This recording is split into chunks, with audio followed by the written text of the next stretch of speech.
Chapter 4. That night, Minli could not sleep. Ma's words echoed in her ears, and when she closed her eyes, she saw Ba's hand shaking from hard work feeding the goldfish. Ma is right, Minli thought to herself. The goldfish is just another mouth to feed. I can't let Ba feed the goldfish. Ma and Ba work so hard for every grain of rice. Ba shouldn't have to feed the goldfish, too. Minli slipped quietly out of her bed and crept to the table where the goldfish was. They stared at each other, and Minli knew what she had to do.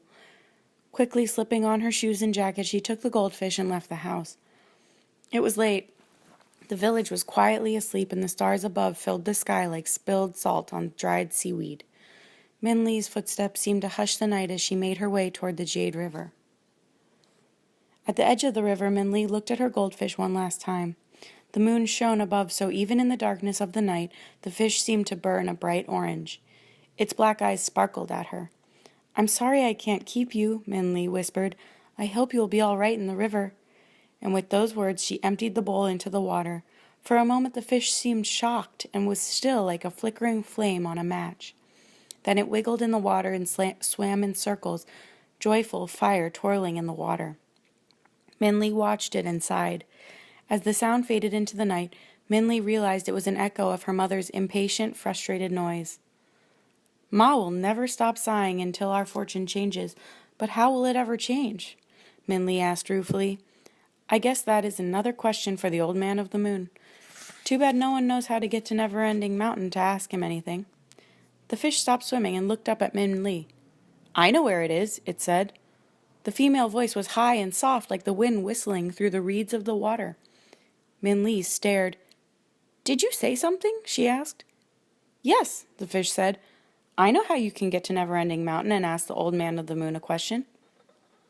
"You're a talking fish?" Minli asked, her words tumbling into each other with excitement. "How can you talk?" "Most fish talk," the fish said, "if you're willing to listen. One, of course, must want to hear." "I do," Minli said, enthralled and eager. This was just like one of Ba's stories. She bubbled with excitement. "How do you know the way to Never-Ending Mountain?" "I've swum all the oceans and rivers except for one," the fish said, "and on my way to the last, the goldfish man caught me. I despaired in his cart, for I have seen and learned much of the world, including the way to Never-Ending Mountain. Since you have set me free, I will tell you." "You've swum all the oceans and rivers?" Minli asked. The question spilled like overflowing water. "Which river haven't you seen? Why have you traveled so much? Where is Never-Ending Mountain? When did—" "This river is the one river I have not swum," the fish said, interrupted. "And I have waited for a long time to see it, so I would like to start as soon as possible. You can ask the old man of the moon all your other questions.